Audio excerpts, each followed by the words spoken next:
Poštovani gledatelji, dobar dan. Tko nas sve nadzire? Kojim povodom?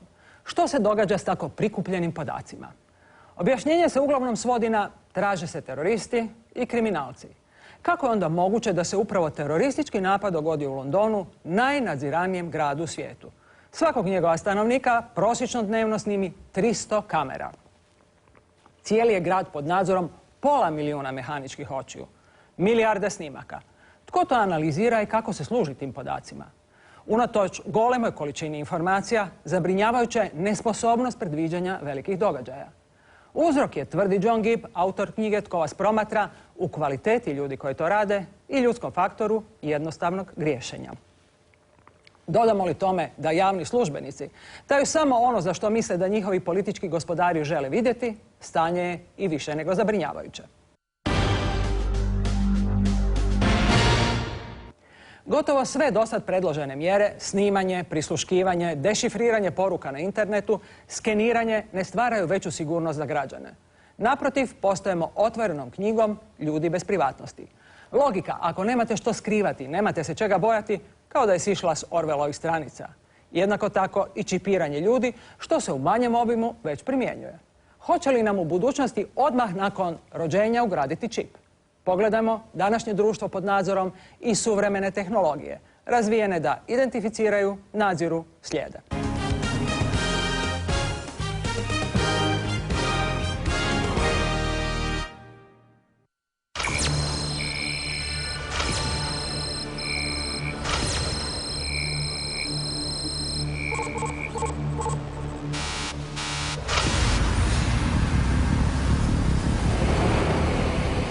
London, 7. srpnja 2005.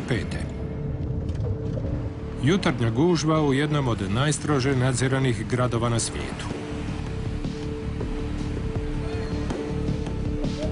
Glavni grad Velike Britanije čuva više od pola milijuna kamera. Mehaničke oči vrebaju iza svakoga ugla. Prosječnog stanovnika Londona svakodnevno snima više od 300 kamera. Središte grada okruženo je nadzornim uređajima. U samo nekoliko sekundi svaka se registarska tablica pohranjuje u računalo koje prati dolazak i odlazak svakog vozila. Sve to nalikuje na savršen model obrane. Srijeda je ujutro i 3 milijuna ljudi koji putuju na posao gužvaju se u londonskim taksijima, autobusima i vlakovima podzemne željeznice. Stručnjaci za nadzorne sustave budnim okom prate svako sumnjivo ponašanje, no ne znaju da su četvorica muškaraca već na putu da izvedu jedan od najgorih terorističkih napada u britanskoj povijesti. Automobil su parkirali izvan grada kako bi izbjegli prometne kamere koje okružuju samo središte, te nastavili put vlakom.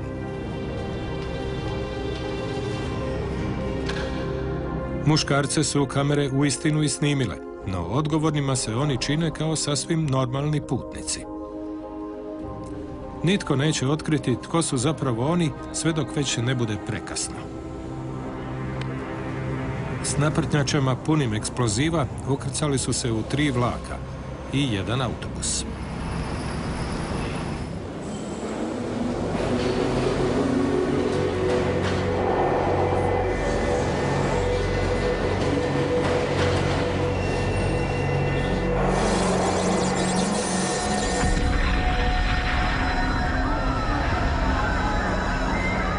U 8 sati i 50 minuta s razmakom od samo 1 minute vlakovima podzemne željeznice odjeknule su bombe trojice napadača.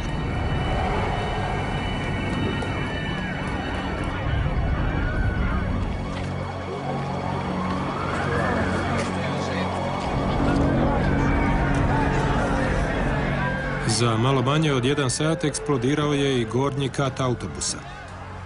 Poginule su 52 osobe, a njih 700 teško je ranjeno. Scotland Yard pokreće najveću istragu u povijesti. This will take many months of intensive, detailed investigation. Pregledavaju sate i sate snimaka nadzornih kamera ne bi li spazili svoje osumnjičenike. Pa kako to da u gradu s najrazvijenijim nadzornim sustavom na svijetu nisu uspjeli spriječiti ovaj napad?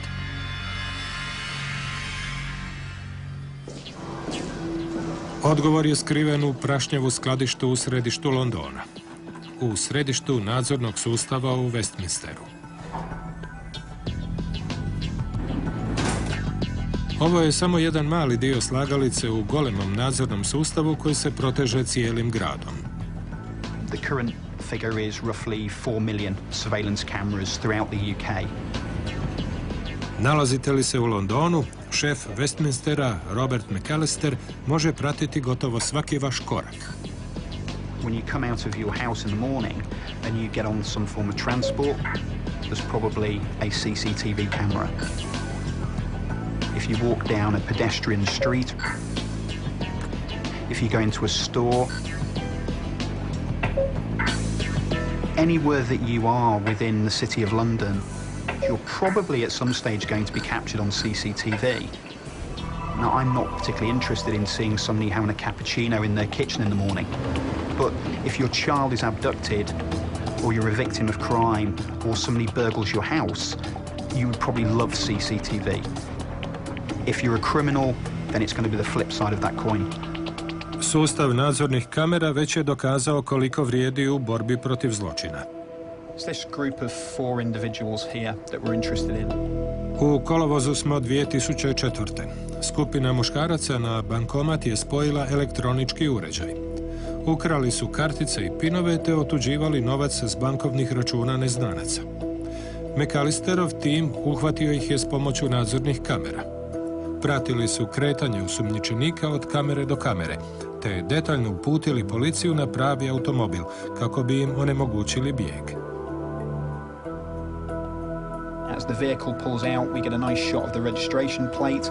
You'll see the police vehicle has now stopped that line of traffic. What we've got here now is a successful intervention, possibly leading to an arrest.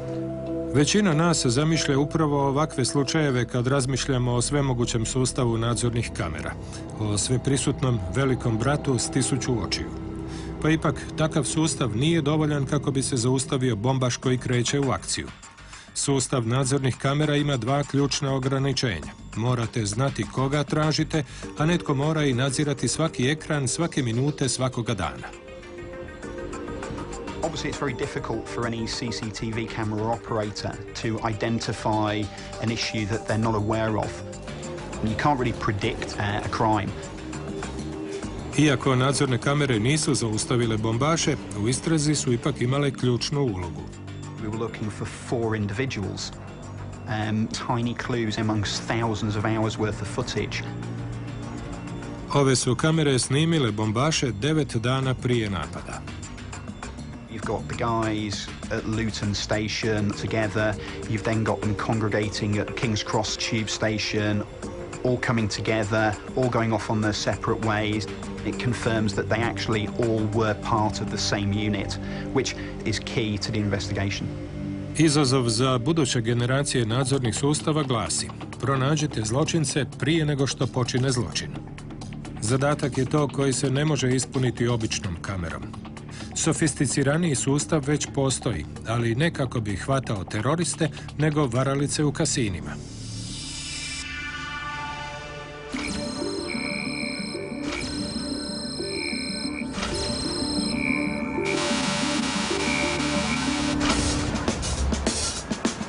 Svake godine više od 35 milijuna posjetitelja hodočasti u pustinjsku oazu.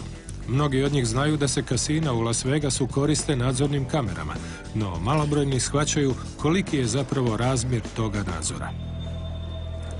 Ovdje je kockanje ozbiljan posao. Kockari godišnje potroše više od $6 milijarda, a varalice pritom mogu zaraditi milijune. Zbog toga se kasina koriste nekim od najsofisticiranijih nadzornih sustava na svijetu, kako bi pratili svoje klijente. Nevidljive oči snimaju gotovo svako okretanje karte, povlačenje ručice automata ili bacanje kocke. 9, 5, 7. Kada posjetitelji uđu u golemi kasino Aladdin kako bi okušali sreću, nađu se u svijetu kamera. Svim time upravlja čovjek koji nerado izlazi iz sjene. We can see, but we can't be seen. Kind of undercover, high in the sky, so to speak. Bill Page šef je nadzorne službe i poduzima sve mjere kako bi njegovi ljudi djelovali skriveni od očiju javnosti, zaštićeni blještavilom i glamurom. The average Joe coming in the casino does not look up. They would probably be amazed and say, whoa, look at all those black dots up in the ceiling. I wonder what they're for. They're actually camera domes throughout the whole property. Kamere možda izgledaju jednostavno, no one s 12-metarskih stropova mogu očitati vrijeme na digitalnom satu ili serijski broj na novčanici. Budući da 1000 kamera cijelo vrijeme snima, jednoj bi osobi bile potrebne gotovo 3 godine da pregleda Aladdinove snimke nastale samo u jednom danu. Nemoguće je pregledati sve to u stvarnom vremenu. No oni koji znaju što traže, s pomoću snimaka mogu potvrditi svoje sumnje o tome tko je varalica. There's always that tendency there not to be honest. And it's my responsibility to prevent those incidences from occurring. Ova snimka prikazuje čovjeka kako igra rulet. No pogledajte malo bolje. Pokušava uložiti žetone izvan dopuštenog roka. Snimka pokazuje kako čovjek na stol stavlja žetone i nakon što je krupije oglasio da se oklade više ne primaju.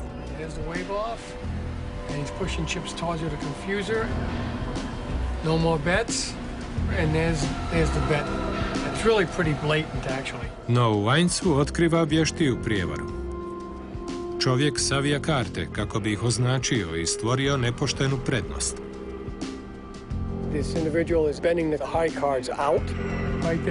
Savijanje karata smrtni je grijeh. Kasino smatra da je to varanje, te izbacuje svakoga koga uhvati u takvim aktivnostima. It's considered altering the outcome of the game, and the casino does not like those individuals on the property. U ovom bacanju kocke Casino does not like those individuals on the property. U ovom bacanju kocke sve se čini normalnim, bar dok pozorno ne pregledaju snimku. This is the subject, and then we have the victim here. Keep an eye on the subject's hands. We saw a female reach in underneath an individual's hand as the individual looked away and actually took those chips. Done.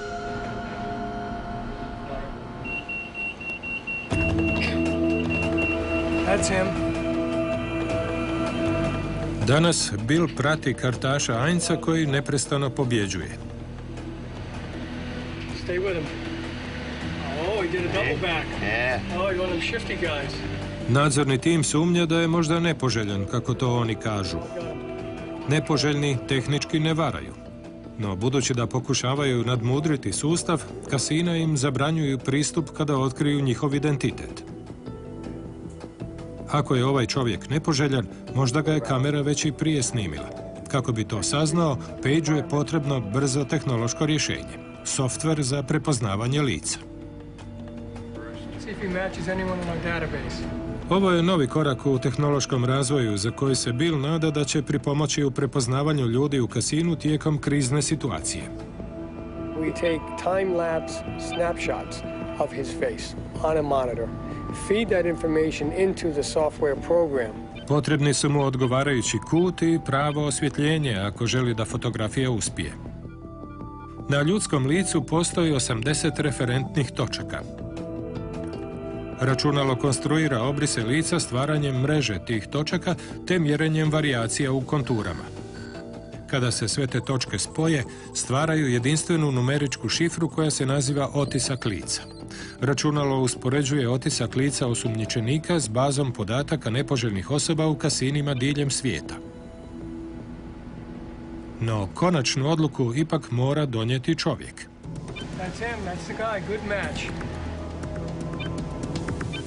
Ovog se puta radi o glumcu koji testira sustav, no prepoznavanje lica pomaže Pageovu timu u pronalaženju pravih nepoželjnih osoba, i to 1 do 2 puta na tjedan. When we catch somebody doing something illegal or out of the ordinary, it's a big deal in the room because we've caught something that's going to protect the property. We take that very seriously. Good. Thank you. Sustavi za prepoznavanje lica poput ovog još se oslanjaju na fotografije visoke rezolucije te ljudsku odluku.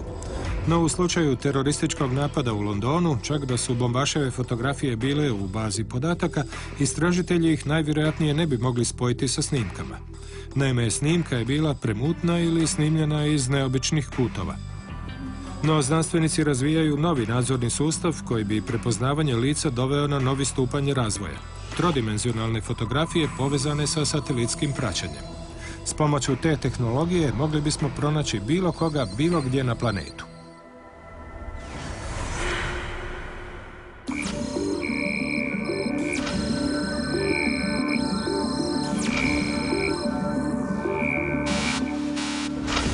No cilj novih nadzornih sustava nije samo prepoznati lice u gomili, nego i identificirati bilo koju osobu bilo gdje na svijetu.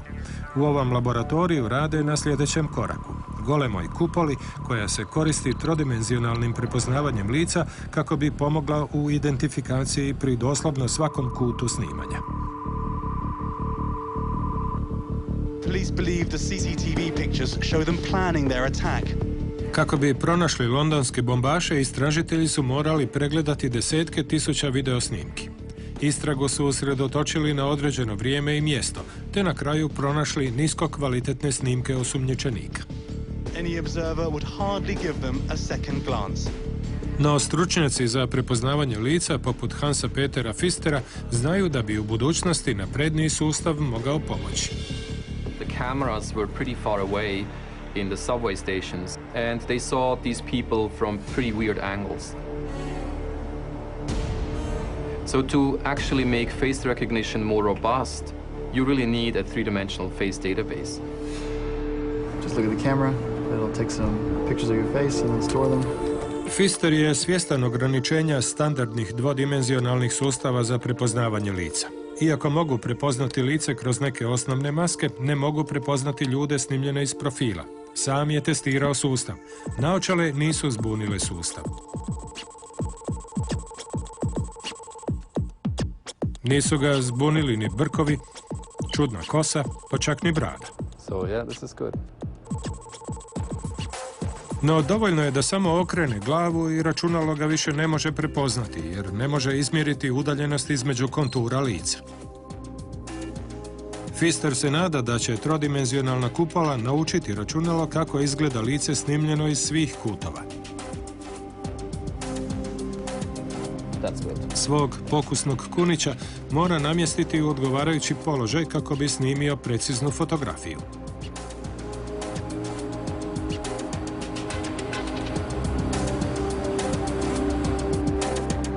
Kamere stvaraju slojevitu sliku. Lice čini više od 64.000 pojedinačnih točkica. Takva dovršena trodimenzionalna fotografija naziva se avatarom. Pfister je može rotirati ili repozicionirati kako bi usporedio s bazom podataka. Nada se da će jednoga dana sve zločince moći prepoznavati iz bilo kojega kuta.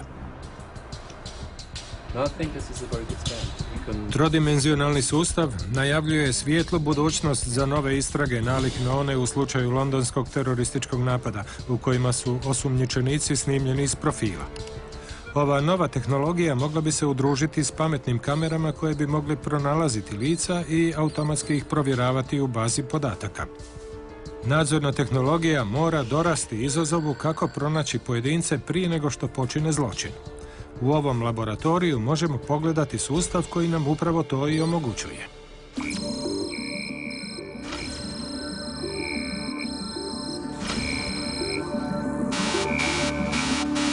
Fly to Boston. U laboratoriju u Massachusettsu znanstvenici su u potjeri za zločince. Iz sjedišta FBI-a stiže tjeralica. Na njoj je Thomas O'Connor. Thomas, that's our guy. O'Connor je pronevirio $100 milijuna iz banaka diljem svijeta.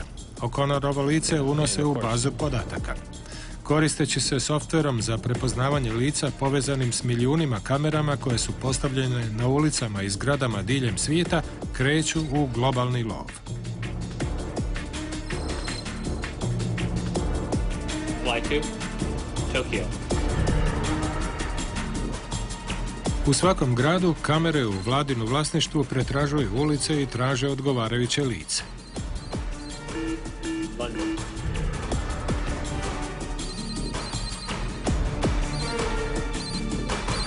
Toronto.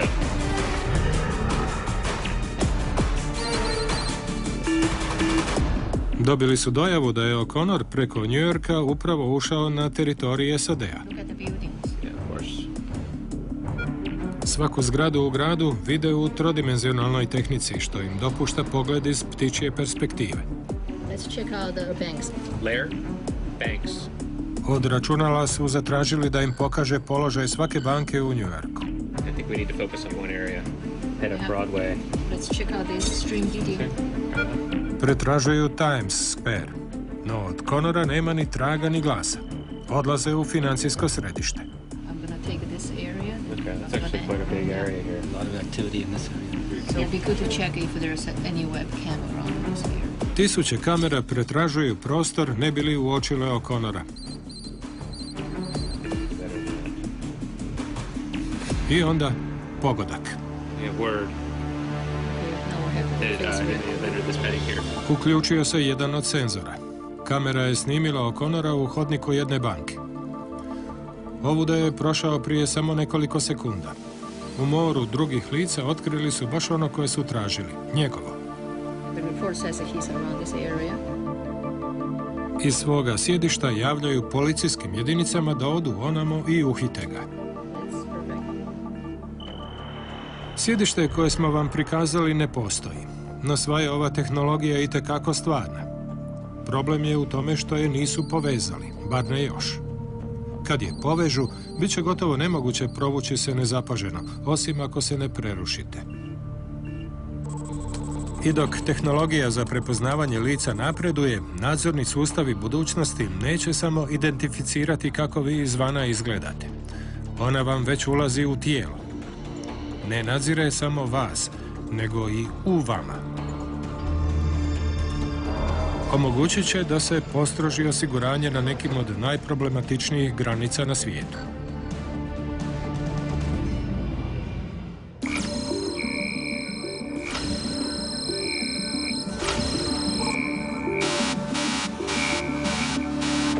Zračne luke sjecišta su putova milijarda ljudi, te jedno od najosjetljivijih mjesta kada je u pitanju teroristički napad.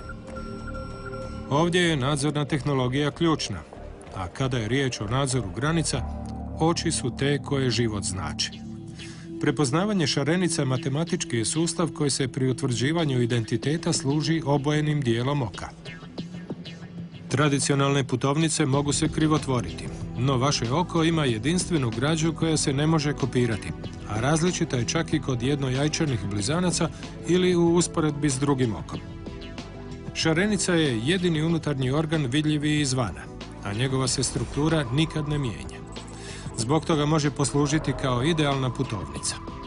Prepoznavanje prema šarenicama 10 puta preciznije nego prepoznavanje prema otisku prsta, te je mnogo pouzdanije od prepoznavanja lica. Mogli biste se prevariti i pomisliti da je ovo fotografija potpredsjednika SAD-a koji stoji do predsjednika. No u stvari su Bushove oči, nos i usta kopirane i prenesene na lice Dicka Cheneya. Vrlo je teško raspoznati dva lica. Među njima nema dovoljno velikih razlika. There's not very much randomness in faces. If faces had as much randomness as irises, then different faces would have random numbers of noses, 6 noses and 5 mouths and 3 eyes in different random positions. Then face recognition would work pretty well. John Dogman, profesor s Cambridgea, tvorac je sustava za prepoznavanje šarenica. Dogmanov sustav moćan je upravo zbog velikog postotka nasumičnosti u šarenicama. Njegove matematičke formule već pomažu u pronalaženju ljudi duž ovih osjetljivih granica. Nekoliko zračnih luka u SAD-u također se je počelo koristiti prepoznavanjem šarenice. No najveći korisnik na svijetu su Ujedinjeni Arapski Emirati. Na svakom ulazu u zemlju koriste se skeniranjem šarenica, uključujući i glavnu zračnu luku u Dubaju. Ujedinjeni Arapski Emirati pouzdaju se u ovaj sustav kako bi hvatali ljude koji ilegalno pokušavaju ući u zemlju. 80% stanovnika Emirata dolazi iz inozemstva. Kako bi kontrolirali ovu rijeku ljudi, sve strane građane provjeravaju na imigracijskom crnom popisu, bazi podataka koja se sastoji od 500.000 kriminalaca, te osoba koje su se ogriješile o propise o vizama. U zemlji se svakoga dana skenira otprilike 7.000 ljudi. Thank you. Next.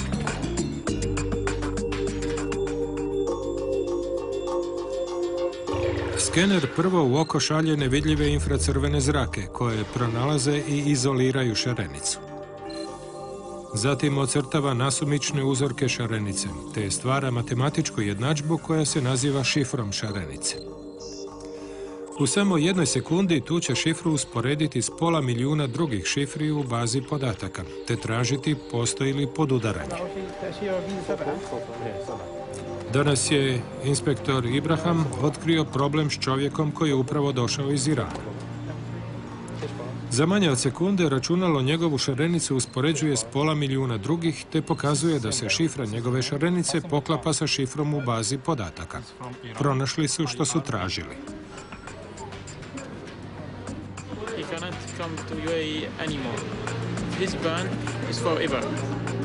Čovjek je stavljen na crni popis jer je već jedanput pokušao ući u zemlju bez vize. Ovoga ga je puta izdalo vlastito tijelo. Sljedećim letom vraćaju ga u Iran.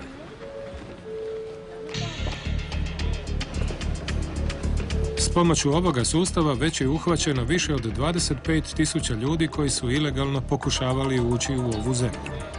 Pa iako je prepoznavanje šarenice izuzetno uspješno, njegov tvorac svjestan je da prepoznavanje ljudi prema vlastitom tijelu pomalo zastrašuje. There is an Orwellian component of biometrics because it means machines can very reliably and automatically identify you and track your identity and monitor your movements perhaps based on your identity. And of course different countries have different cultural assumptions about the degree of intrusion or privacy that individuals have a right to. Prepoznavanje prema šarenicama moguće je samo ako zavirimo u svoje tijelo. No postoji nova nadzorna tehnologija s pomoću koje ljudi mogu vidjeti kroz nas, i to tijekom virtualnog pretraživanja. To je takozvani backscatter, odnosno povratno raspršivanje valova i čestica. Pogledamo li je ovako, ova nam se žena čini gotovo golom. Na sebi ima samo plastični pištolj i skrivenu eksplozivnu napravu. Kada se ova metoda kratko primjenjivala u zračnoj luci u Orlandu, na Floridi, ljudi su počeli postavljati pitanja o zaštiti privatnosti, a pobunili su se i mediji. Proizvođači ove tehnologije rade na tome kako od pogleda zaštititi ljudsko tijelo. Vlada je odlučila staviti ovu metodu na led sve dok u tome ne uspiju. No ona ne služi samo za skeniranje ljudi. Ovaj neoznačeni kombi skenira cijelo parkiralište. Metoda povratnog raspršivanja valova i čestica omogućava mu da zaviri u parkirane automobile. S pomoću ove tehnologije možemo vidjeti kroz metal, a ujedno nam prikazuje organske spojeve poput ovog plastičnog eksploziva. Nakon terorističkih napada u Londonu, policija je blokirala područje oko mjesta na kojem su bombaši parkirali auto. U prtljažniku su otkrili nešto nevjerojatno. Strangely enough, in that car were found more explosives, so we don't really know who else was going to go into that car and take from that package as well. U unajmljenom je automobilu bilo skriveno 16 bombi kućne izrade. Otkrili su ih prekasno, te više nisu mogli spriječiti napad. no da je automobil pri ulasku na parkiralište prošao metodu povratnog raspršivanja valova i čestica, najgori teroristički napad u povijesti Velike Britanije možda se mogao i izbjeći. Raspoređena na granicama diljem svijeta, ova bi metoda mogla biti moćno oružje u otkrivanju krijumčara. U samo jednom trenutku može otkriti ono što bi carinik tražio satima. Pregledamo li ga običnim rentgenom, neće nam se učiniti da ovaj kamion voća u Hong Kongu sadrži išta sumnjivo. No metoda povratnog raspršivanja valova i čestica otkriva heroin, skriven u ovim bijelim kvadratićima koji se nalaze u voću. Pa iako djeluje na sličnom principu kao i rentgen, metoda povratnog raspršivanja otkriva stvari koje bi standardnom rentgenu mogle promaknuti. Ovaj kamion natovaren bananama na granici u Gvatemali nije ono što bi trebao biti. Jasno se vidi kako se ispod voća skrivaju ilegalni useljenici.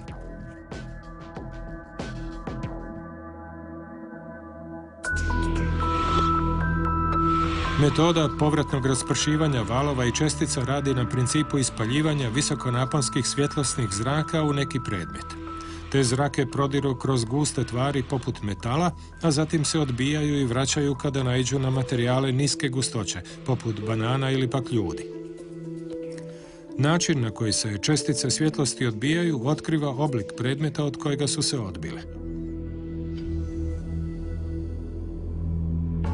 Pa iako nove tehnologije mogu zadirati u našu intimu, dovode do učvršćivanja osiguranja na mjestima gdje je to najpotrebnije. No sljedeći izazov s kojim se moramo suočiti jest kako nadzirati cijeli grad.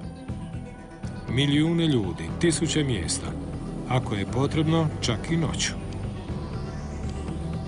I sve to s pomoću tehnologija koje su tako moćne da bi mogle otkriti i ono što ne bi smjele.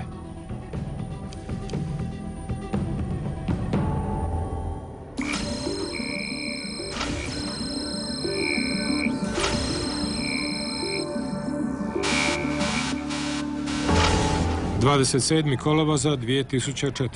U tijeku je prosvjed protiv Nacionalnog sabora republikanaca. Na ulicama su tisuće ljudi. Visoko iznad njih nalazi se glazbeni producent Jeff Rosner, na 16. je katu u svom penthausu. Iznad njega prostire se samo noćno nebo. Rosnerova terasa okružuje cijeli stan, a pogled puca po cijelom gradu. Večeras ugošćuje damu. It was Saturday night. My friend came over and we had a couple of glasses of wine and we had music going and, we were just kind of spending time with each other and enjoying the night. Nekoliko minuta poslije Rosner je s prijateljicom krenuo na terasu.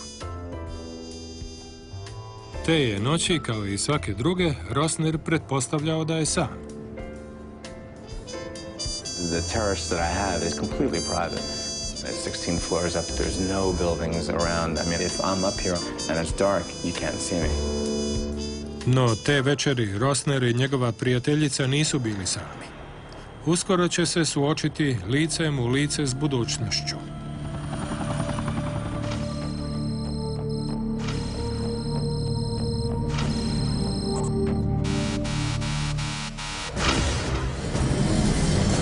Na mjestu udaljenom 15 km jedinstveni se stroj priprema za noćni nadzor.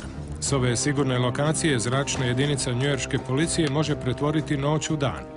Njihov je izazov kako vidjeti u tami, te otkriti neuobičajene aktivnosti na ulicama Njujorka.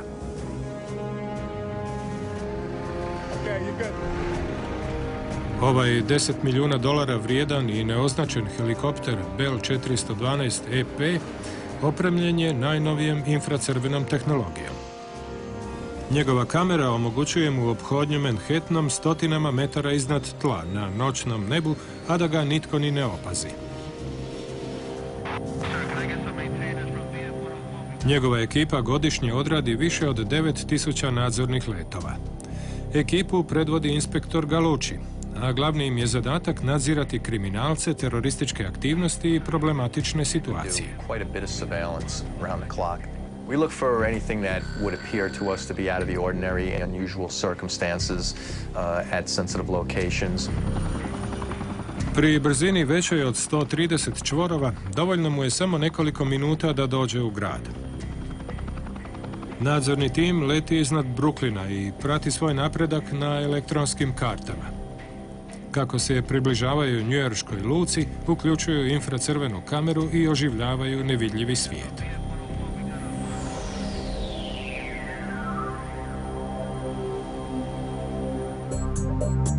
Sve što na neki način treba energiju, automobil, osoba, pa čak i kockica leda, zrači toplinom u obliku svjetlosnih čestica.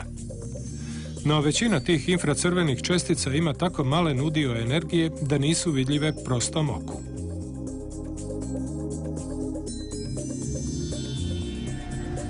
Helikopter je opremljen posebnom infracrvenom kamerom. Leća otkriva infracrvenu energiju i konvertira je u elektronički signal. Taj se signal pretvara u toplinsku sliku, koju možemo vidjeti na ekranu.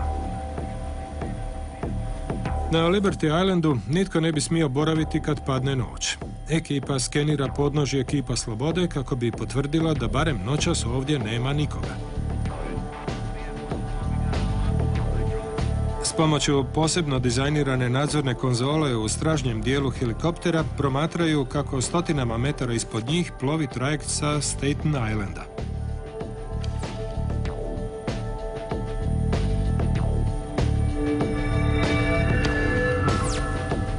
Posljednja postaja na njihovu putu prema Manhattanu jest most u Brooklynu. Zoomiraju prizor udaljen gotovo 6,5 kilometara.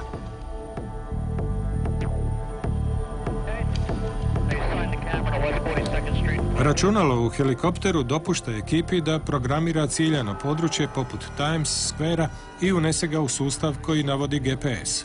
Za samo nekoliko sekundi našli su se nad svojim ciljem. Flying around Manhattan is something that you never get tired of. It's a beautiful sight, but we always have to keep in mind that we're out there with a purpose in mind, but we're not taking a tourist ride.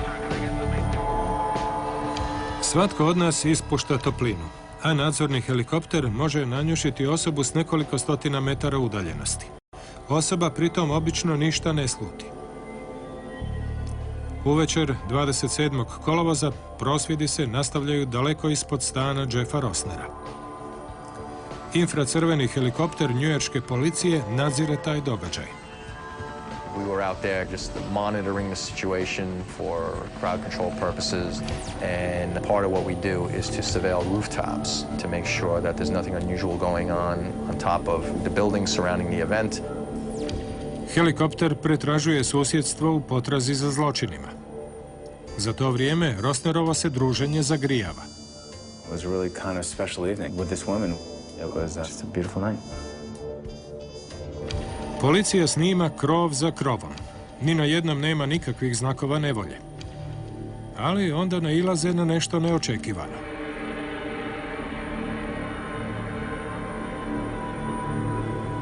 I dok helikopter lebdi iznad Rosnerove terase, njegova kamera otkriva dvoje ljudi koji očito nisu zainteresirani za prosvjed.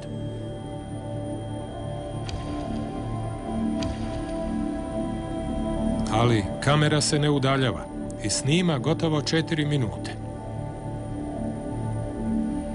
Mjesecima poslije, Rosner je bio zaprepašten kada mu je na vrata pokucao novinar lokalne televizijske postaje i pokazao mu snimku. And it pissed me off. And I thought, this is wrong, man. This is really bad.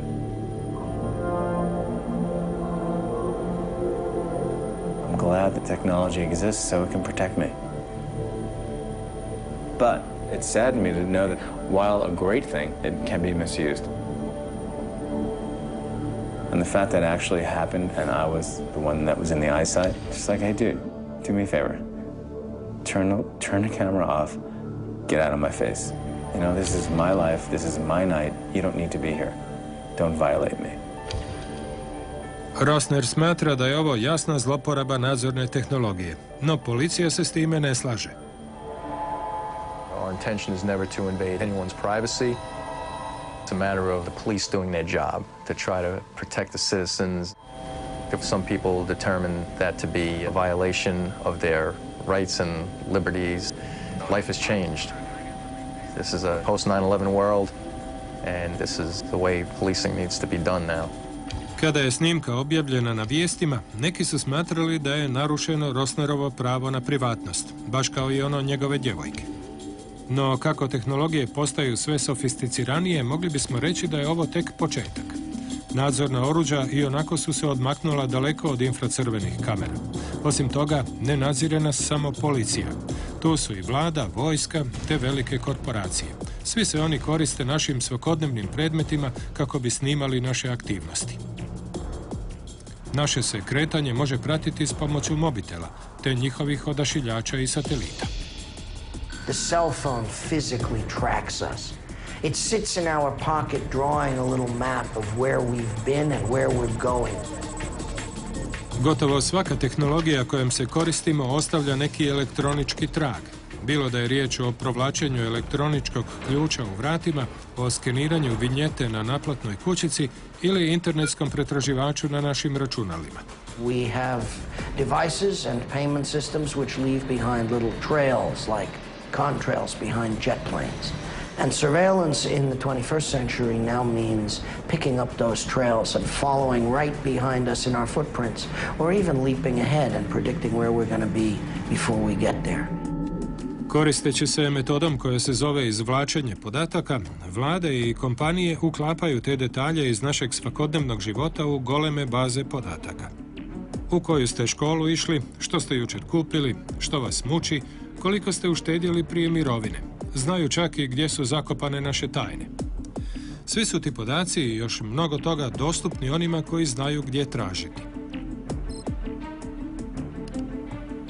Instead of the one big secret we don't want revealed, it's the million pieces of tiny little bits of information adding up to a digital image of ourselves, very refined, very precise, very predictable. Vlade se koriste nadzorom u sigurnosne svrhe te kako bi provodile zakone, a tvrtke kako bi sastavile profile našeg ponašanja i prodale više proizvoda. Što su nadzorne tehnologije raširenije, to je teže skloniti se od njih.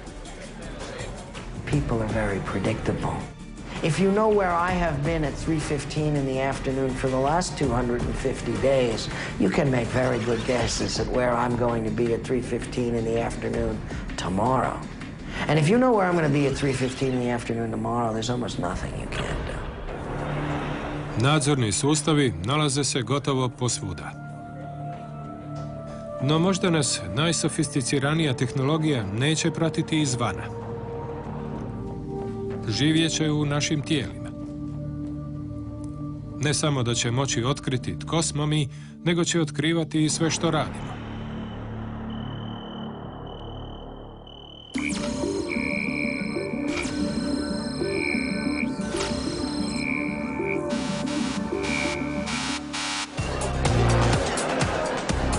Budućnost nadzorne tehnologije skriva se na otvorenom u klubu Baha Beach u nizozemskom gradu Rotterdam.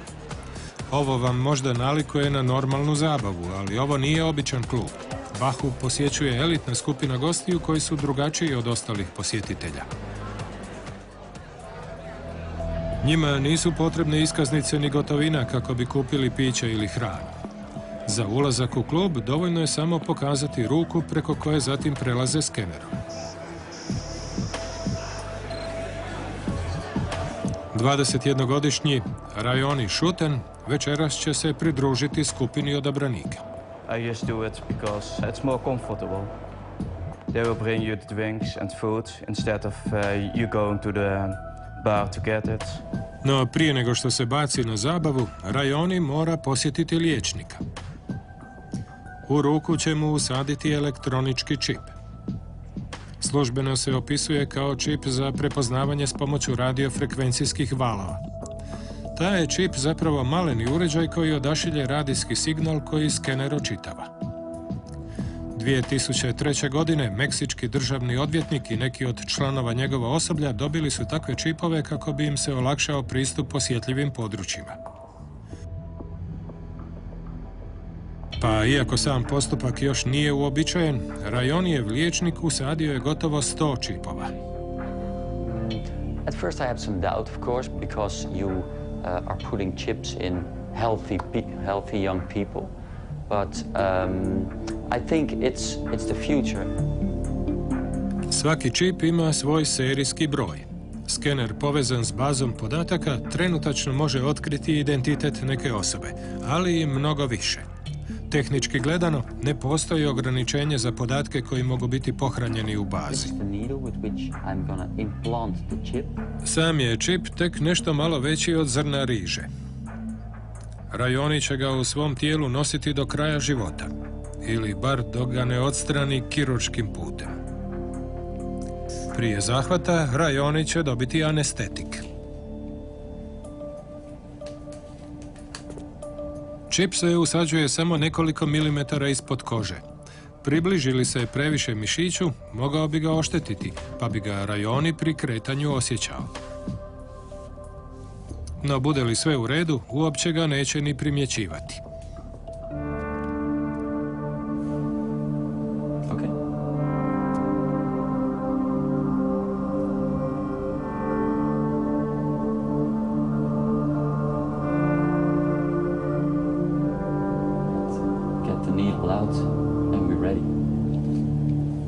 Cijeli je postupak gotov za nekoliko sekundi. I sada je vrijeme za zabavu. Dok drugi gotovinom plaćaju ulazak, rajonija prema imenu i registarskom broju odmah prepoznaju kao elitnog člana kluba. Odlazi u prostor za elitne goste. Kupuje piće s pomoću usađenog čipa.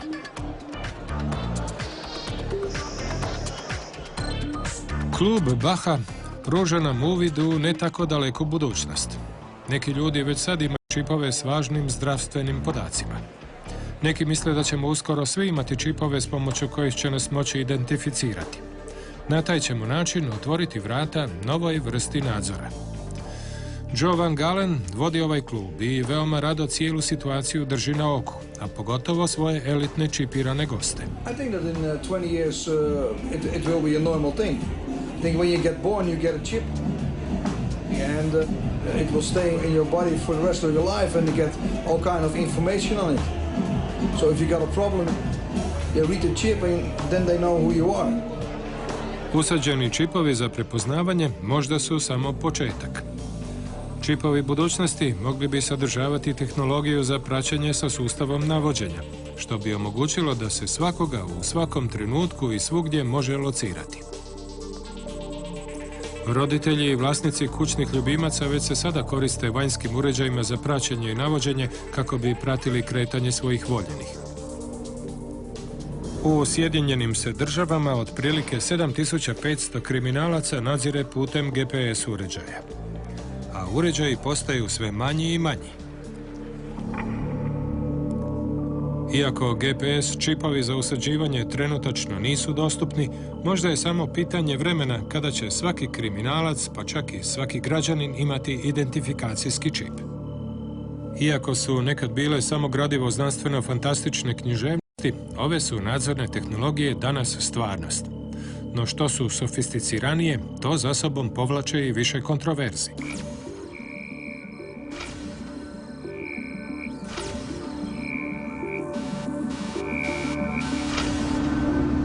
Društva diljem svijeta vode borbu kako bi ponovno odredila granicu između nadzora i privatnosti, a sve to u ime sigurnosti. The bill before me will help law enforcement to identify, to dismantle, to disrupt, and to punish terrorists before they strike. Samo nekoliko mjeseci nakon napada 11. rujna, predsjednik Bush potajno je naredio vladi da bez naloga prisluškuje telefonske razgovore nekih Amerikanaca. Tehnički, tako što i nije teško izvesti. Gotovo svaki telefonski poziv, faks ili e-pošta prolazi mrežom odašiljača i satelita. Ti se digitalni podaci mogu presresti prislušnim uređajima ili špijunskim satelitima. Samo su Sjedinjene države diljem svijeta razaslale 30.000 osoba koje su zadužene za prisluškivanje, a tu je i 10 špijunskih satelita. Svake 3 minute skupe dovoljno podataka da ispune knjižnicu Kongresa. Vlade nam govore da su te tehnologije ovdje kako bi nas zaštitile, ali kamo sve to vodi?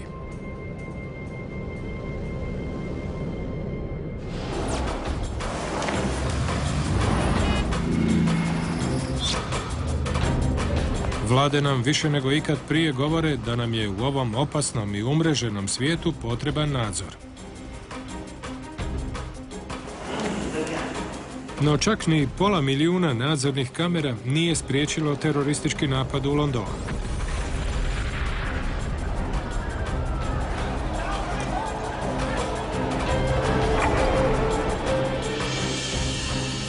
Nove tehnologije poput usađenih čipova, skeniranja šarenica i prepoznavanja lica omogućuju nam da razotkrijemo svakog tko je počinio neki zločin.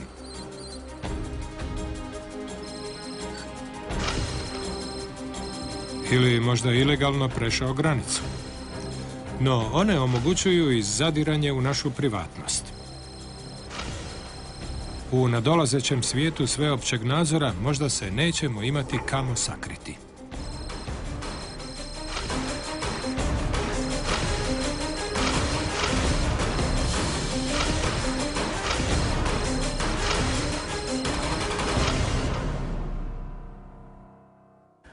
O tome tko nas nadzire i zašto razgovaramo sa Tinom Gazivodom, nekad članom Vijeća za građanski nadzor sigurnosno-obavještajnih agencija. Dobar dan. Dobar dan. Gospodine Gazivoda, nakon svega što je rečeno u ovom dokumentarcu, tko je zapravo fobičan? Oni koje se nadgleda ili oni koje nadgledaju? Pa bojim se da ponekad i jedni i drugi. Dakle, tko je zapravo fobičan? Oni koje se nadgleda ili oni koje nadgledaju? Pa bojim se da ponekad i jedni i drugi. Dakle, s jedne strane još uvijek često u svim službama ljudi profesionalci koji rade razmišljaju i o nekim stvarima koje su zapravo pojava iz načela slobode izražavanja, iskazivanje nekakvog političkog mišljenja i stava kao nešto što može biti ugroza nacionalne sigurnosti, a neki puta iz druge strane... Ili strukturi vlasti trenutno. Ili strukture vlasti, da kako to u ovim režimima koji nisu do kraja demokratizirani. A s druge strane i građani često vide nekakvo promatranje ili nekakvo ograničavanje slobode i tamo gdje je nema. Međutim, kad bi se gledale neke međunarodne tendencije ove koje se spominju, trend je ka povećanju ovlasti raznih službi, što policije, državnog odvjetništva, ali i sigurnosno-obavještajnih agencija, koje sve više zadiru u područje slobode. Ono što je temeljno načelo u ovom kontekstu, je u demokratskim zemljama dakako, je da to mora biti zasnovano na zakonu koji prođe određenu proceduru, dakle i javnu raspravu u kojoj su uključeni i stručnjaci i organizacije civilnog društva, pa i u određenoj mjeri građani, i mora biti razmjerno svrsi. Ovo prvo, mi sad tek dolazimo, recimo u Hrvatskoj, do situacije da je većina stvari iz ovog područja definirano zakonom, iako još uvijek ne sve. Što je bilo presudno? U kom trenutku su ta društva popustila i predala se nadzoru? Ili je to trajni jedan proces? Pa to obično... Na njega smo osjetljivi. Da, meni se čini da to ide u nekakvim valovima. Dakle, kad postoji neka ugroza, kao što je prije bila crvena ugroza, pa je onda sad došla zelena ugroza, onda se na neki način i države reagiraju i dolazi zahtjev od ljudi koji se time bave da se povećaju ovlasti, da brže rade svoj posao. Neki puta je to opravdano, dakle teroristički napadi se jesu desili, organizirani kriminal postoji, neki puta su to i druge stvari, pa je to droga ili trgovanje ljudima. Postoje razni realni razlozi zbog čega se ovlasti službi povećavaju. Međutim, tu uvijek trebamo biti na oprezu. Ne trebamo ući u paranoju, ali trebamo biti na oprezu kao građani da se ta ovlast, zapravo ta moć koja se daje, da se ne pretvori u nešto drugo, da se ona ne koristi, da se koristi ne samo za one stvari za koje je namijenjena, nego i za neke druge stvari i neke druge interese. I to se često dešava. Ispravite me ako sam u krivu. No, čini mi se da sve te službe stalno tapkaju za nečim. Za teroristima koji izvedu napad, pa onda nas krenu izuvati na aerodromima, opipavati, skenirati, pregledavati ili bilo šta drugo. Pa čujte, ono što je problem te službe da i onda kad postignu rezultat nisu u situaciji da to javno predstave. Mi vidimo ovu drugu dimenziju. Mi vidimo činjenicu da u Londonu, recimo u gradu koji je najnadziraniji grad na svijetu, se unatoč svih tih mjera desi napad. I onda vidimo tu situaciju. Ili kad se neko kazneno djelo desi, onda se pitamo gdje su tu bile službe. Mene muči jedna druga stvar. Da li te službe koriste ovlasti za skrive stvari? Ja mislim da u većini službi, recimo kad govorimo u Hrvatskoj, u ovom profesionalnom dijelu je to došlo do određene razine i bilo je na određenoj razini i sad je na određenoj razini. Ali me muči da li se te ovlasti koje razne službe imaju, i policija, pa sad i državno odvjetništvo, i po ovom zakonu o kaznenom postupku, ali i one koje imaju sigurnosno-obavještajne agencije prije, koriste i za neke druge svrhe. I tu je ključna stvar. Ako i dobijaju iz nekih, možda čak i opravdanih, u ovom kontekstu borbe protiv korupcije, apsolutno opravdanih razloga ili organiziranog kriminala, dobijaju jače ovlasti, ali onda ih neko mora nadzirati. Dakle, što više ovlasti, to više nadzora. Kada gledamo kako je tu situacija u Hrvatskoj konkretno, u kontekstu sigurnosno-obavještajnih agencija postoje vijeće za nadzor tih agencija sa smanjenim ovlastima i o tome isto možemo razgovarati. Međutim, recimo nad policijom i vojskom gotovo da nema nikakvog nezavisnog nadzora. Naravno da postoji unutarnji nadzor, ali oni će uvijek ići samo do određene mjere. On će ispravljati neke profesionalne deformacije. Ja sumnjam da će se baviti previše time da li je došlo do kršenja nečijih prava. I zato treba postojati nad svim onim tijelima koje imaju dodatne ovlasti nekakav neovisni nadzor. Mi čak imamo u Hrvatskoj, u našem nacionalnom programu zaštite i promicanja ljudskih prava, konkretnu mjeru koja kaže osigurati neovisan nadzor nad oružanim snagama i policijom. Ta mjera, rok je 2008. Na papiru. Više nije baš 2008. i to se nije provelo. Recite mi u cijeloj toj našoj priči, koja je uloga obavještajno-tehničkog centra? Kud on spada? Kome je on odgovoran, kome njega nadzire? To je jedna interesantna stvar. Mislim da treba krenuti od zakonske razine za početak. Dakle, prije nije postojao operativno-tehnički centar, odnosno jedno mjesto preko kojeg bi se provodile sve ove najjače mjere zadiranja u ljudska prava, odnosno mjere tajnog prikupljanja podataka, odnosno još jednostavnije prisluškivanje. Iako ne samo to. Nije samo prisluškivanje. Nije samo to, ali glavni dio onoga što ide preko operativnog tehničkog centra je u tom smislu. I kad se donosio novi zakon o sigurnosno-obavještajnim agencijama 2006. godine, čini mi se u ljeto, desila se jedna interesantna stvar. Do tada je vijeće imalo nadzor nad službama i do tada se ovaj tehnički agencijama. Prije su se zvale službe, sad su agencije, i vijeće je moglo raditi direktni nadzor, to su ljudi, ja sam imao sigurnosnu provjeru, i mogli smo raditi direktni nadzor i samih mjera. Međutim, tehničkom greškom, kako su nam prvo objasnili, iz ovog novog zakona 2006. godine je ispušten operativno-tehnički centar. Dakle, kaže se Vijeće za građanski nadzor sigurnosno-obavještajnih agencija, znači SOE i VSOE, a ne spominje se operativno-tehnički centar. U početku je bilo rečeno znači da je to tehnička greška, međutim, godine su prošle i uspostavilo se da nije. Uspostavilo se da se valjda želi taj operativno-tehnički centar ostaviti bez ovog građanskog nadzora. Ostaje stručni unutarnji nadzor Ureda Vijeća za nacionalnu sigurnosti, ostaje mogućnost da saborski odbor nadzire operativno-tehnički centar, ali to ima svoje ograničenja, a oni koji su na neki način specijalizirani za to da se neovisno kao jedno vanjsko tijelo nadziru to da li se mjere, ove najosjetljivije mjere primjenjuju, ta ovlast je izgubljena. I u tom smislu je vijeće jako oslabljeno i meni se čini da će se kroz sljedećih nekoliko mjeseci postaviti pitanje jednostavno što se sada dešava. Ili će se ponovno izabrati vijeće, jer ističe mandat kolega i kolegica sredinom sljedeće godine, ili će se ponovno na temelju istog zakona sa istim ograničenim ovlastima izabrati novo vijeće koje nema neku funkciju, odnosno sve je manje relevantnost tog tijela, ili će se ići na izmjene i dopune zakona koji će ispraviti ovu tehničku grešku i dodatno ojačati neovisan nadzor. A ako se traži sve više ovlasti, onda idemo jačati i nadzor.